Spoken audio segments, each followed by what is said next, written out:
Hello, beautiful souls. I am so delighted to be able to speak to you all today. I am not present, as you can see, but I am here etherically with you. And I just wanted to bring forward a message for this Sunday programming that is from my heart, that's from my spirit, that is just for you. And I want to start off this message today by talking about the vibration of Christmas from a metaphysical perspective. And we know the Christian tradition, but sometimes we often forget about what is the deeper spiritual meaning that goes along with this Christmas tide season. And for metaphysicians, we understand that Christmas is a time of the birth of the Christ consciousness within every single person, especially within ourselves. Christmas time, everywhere we go, especially even in our neighborhood around the church, we see all of these big homes, even small homes, buildings, palm trees, and they're wrapped in lights. Christmas lights is stimulating senses. We go to different venues and we can smell those amazing Christmas foods and drinks and things like that. The smells of Christmas, the Christmas trees and the balsam firs and the pines, beautiful and intoxicating smells and lights and sounds. The Christmas music it was designed really to bring about a sense of joy and excitement within the human condition, within each of us. When we think about that on a literal level, let's take it to a metaphysical level. What's really going on with all of this Christmas festivities taking place? Well, I'm going to tell you, it's about pulling us outward, focusing us outward into the world of materialism and into the world that doesn't matter, really, when what we need to be doing in the Christmas time is going inward, no longer being distracted, right, by all of the sights and the sounds and the smells and the tastes and what have you, those feelings, going inward and finding the God, finding the good, and we do that seeking communion with God every day. And we talk about meditation so often. We demonstrate principles of meditation every Sunday. And if we are not meditating every day, going inward, removing ourselves from the distractions of life, how can we ever truly know God?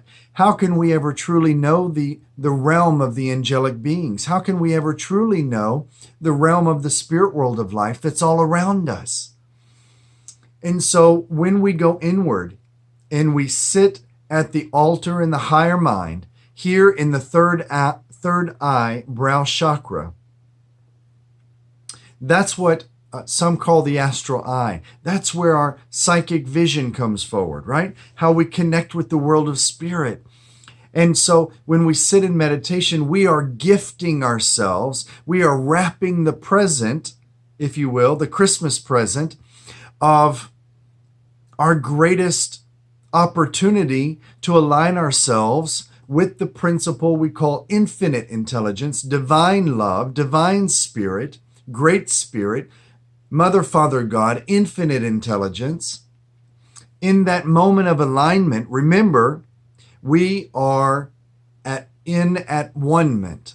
We are in at one-ment with the infinite intelligence that created this universe, that allowed us to be born, that allowed us to manifest, that allowed us to incarnate, right?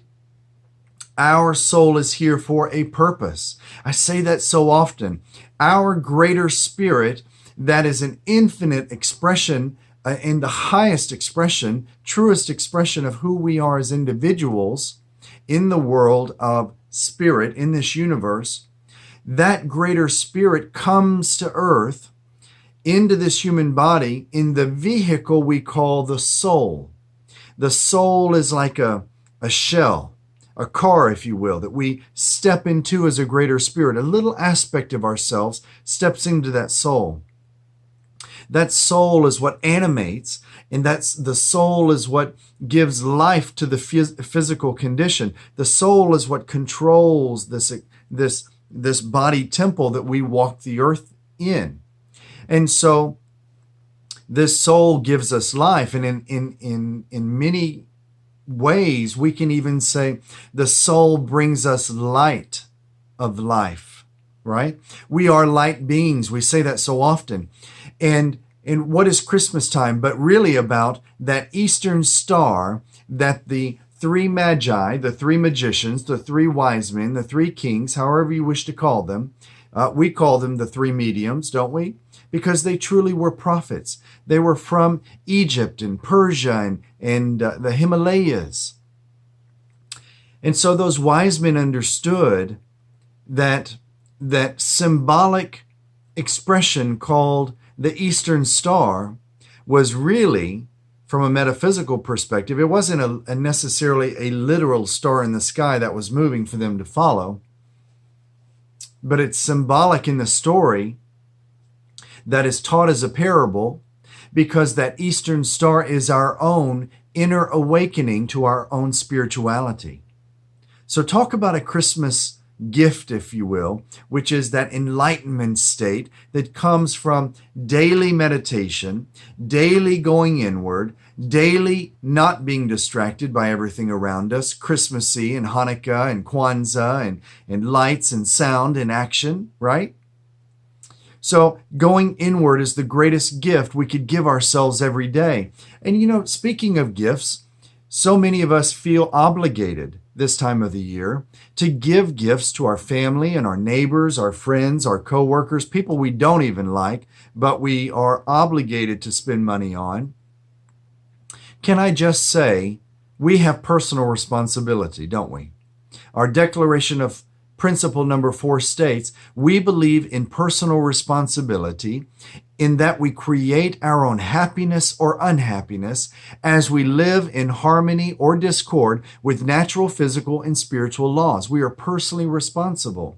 In that vibration, we have to understand that in giving, what I would suggest, if you must give this season, think about the gift that you give. Don't just buy, I don't have anything to pick up and show you, but don't just go buy random objects that maybe they're practical in the person's life, or it's just something that is expensive and it would make them like you better. That's certainly not what you should be doing. But find something that's spiritual. Maybe it's a book or a program that you could share with them. For instance, the greatest book I've ever read, my favorite number 1 book of all times, is called Autobiography of a Yogi. Okay? It is by, get your pencils out, Paramahansa Yogananda. Say that 3 times. Write that 500 times, right? But anyway, that book by Yogananda, Autobiography of a Yogi, is a beautiful example of a spiritual truth that could be passed on to someone else at Christmas time. There are so many other books out there that you could pick up in the bookstores or online, and it would bring forward literally Eastern light into their lives, spiritualizing them. These are the types of gifts that we should be giving. Small booklets or DVDs that have a spiritual message, a beautiful way to share in a very non-aggressive way, somewhat of a passive way, but just a nice, respectful, and gracious way of sharing our metaphysical beliefs and understandings and teachings with other people in life at a time when they are open to receive. You see? So that's how we should be thinking about giving during the holiday season. Make sure we don't overspend. Make sure you don't, everything in moderation. The pumpkin pie that nobody has cooked for me, the pecan pie that nobody's cooked for me, everything in moderation. The wassail, the apple cider, the Christmas cookies, the Hanukkah foods and things. Everything in moderation this season. As speaking of gifts, I do want to say that the month of December, the month of January, in that vibration of giving, we have to remember that this spiritual community is a place of receiving and a place of giving.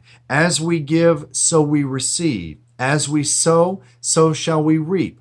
And so in this understanding, remember, this is a time when we pick up those beautiful purple pages and that we call our faith pledges. And we take those pledges and we go in our daily meditation. We sit, go within, we raise our awareness, our consciousness to the higher mind, into that altar of the Christed light, that is us, right? We connect with Spirit. We invite Spirit to be with us, and we dialogue out loud or mentally or from our heart with Spirit, and we say, Spirit, my church, my spiritual family, my spiritual community has needs. It has expenses. It has a building to pay for. It has insurance to pay for. It has so many different needs in order to bring forward these amazing metaphysical programs that it does every Sunday, every Monday, a couple of Saturdays a month, and maybe once or twice a month, Friday programs. Every day, this church is trying to provide something that benefits, uplifts, inspires, and leads people to states of transformation. Every Sunday, we share our vision with you. We all stand in unison. We stand in one accord, and we say our vision statement, which goes as following. We are here to create a space that what? I can't hear you. Very good. See? I may not be present, but I know what you said. Love you guys. So we are here to create a space that transforms lives to greatness. That's the vibration of a faith pledge that should be taken to Spirit. How can I utilize the resources that the universe abundantly provides in my life through my job, through my spouse, through my family, through my hobbies, through my spiritual gifts that I'm using to serve other people? How can I take that abundance and share a portion of that with my spiritual community so that the blessings and the transformations that I have experienced in this house of worship, in this community, how can I take these blessings and how can I the blessings in my life and bring those forward either monetarily, through my volunteerism, through my leadership skills, through my professional skills, through my giving channels? How can I bring and provide through faith pledge giving to serve my community in a way that it prepares the space in such a way that it gives to the first-time guests? It blesses those first-time guests who walk through our doors. Did you know that first-time guests do not arrive to our church, or any church for that matter, without God's express blessing? Did you know that? The first-time guests that are seated in this congregation today, that you have looked out upon and you've noticed that there are new shining faces out there in the congregation today. They were directed here by the world of spirit, by God itself. And that is because vibrationally the Metaphysical Chapel is ready to receive, is karmically ready to receive, is vibrationally, is spiritually, is lovingly ready to receive. We would not receive these first-time guests that are incredible expressions of God seated here today. They brought their light here today. We would not receive them if we were not ready for them. And so when we look out in the morning, when we come into the church in the mornings, I do it so often, you all probably don't see me doing it. When I see a new face, when I see new faces, new body temples walking through those doors, do you know what I do? I go over and introduce myself. I ask them how their day is. I ask them how they found the church. I ask them is there anything in life that I can pray for you. And that's how we should be introducing ourselves to these beautiful, really every Sunday, they are our Christmas present. They're our Kwanzaa present. They are our Hanukkah gift. They are a gift from God itself. They are the goodness of God flowing through the universe, through those individuals coming into our community. What are we doing to heal those souls? What are we doing to uplift those souls? What are we doing to inspire and to lead them and to create the space that transforms their lives into the greatest example of truth that you all have begun to express here as regulars of this church? What are we doing to do that? I want to encourage us all to really look around, and in the spirit of Christmas giving, in the spirit of Hanukkah welcoming in, of ingathering, of Kwanzaa, bring that Eastern star of truth, of spirituality, of joy, of excitement, of happiness, of giving of ourselves in such a way that we would love to be gifted as well in that same way. That's the spirit of Christmas. Finding the really birthing, let's just say that. It is the birthing of the Christ light within you. It is the birthing of the Christed consciousness within you. That is the true spirit of Christmas giving and the Christmas miracle. And so at this time, I just want to share with you all really from my heart, from my spirit, from everything that I am, for all these years that I have been serving this community, some 11 years now. I've seen so many people come and go, so many people healed and uplifted and transformed and elevated. People have changed in our community because of your giving of your spirit, of your time, your talent, your treasures in so many different ways. And my Christmas wish for you all is really that your consciousness, the awareness, the metaphysical understanding of who you are as divine metaphysicians, as regular attendees and members of the Metaphysical Chapel of South Florida, one of many churches within the United Metaphysical Churches denomination. I hope and I pray and my wish is that your consciousness is awakened to that Christed vibration through the practice of daily meditation. Because truly, when we connect with that source from which we all came, we are at one. We are at peace, and we stand in our truth as metaphysicians, as examples of beautiful light workers, here to serve, here to heal, here to give, here to be an example, here to be a lighthouse, to guide people through the choppy waters of life, those difficult rolling oceans, the emotional states in life. We're here to be a lighthouse, a tool of guidance for souls that are looking for safe harbor, for looking for community, looking for love, looking for healing, looking for acceptance. And this church surely is that. It is a church of love, a church of acceptance, and a church of incredible, beautiful light-filled beings. And I'm so very proud of my community, of my ministry, that is possible because each of you got out of bed on a Sunday morning and you came and you planted your mushrooms here in these seats, and you brought your beautiful light, your beautiful rainbow colors and your quirky colors and I love it. And you guys make this community so special. You are my Christmas gift. And I hope today's message has uplifted your heart and inspired your mind to think of the Christmas season really in the vibration of what it is meant to be thought of as, which is the birth of Christ consciousness within ourselves, and then through our examples for all of those who walk along our path in life and for who cross our path in life. Go out there, live large, and be the example of the divine metaphysicians that we are, and that I know that you are, that I see that you are, because I read your posts on Facebook, and I'm very proud to see that my teachings go out there and they transmit from one person to the next, all because of you guys. Love you guys. Merry Christmas. I'll see you soon. Namaste.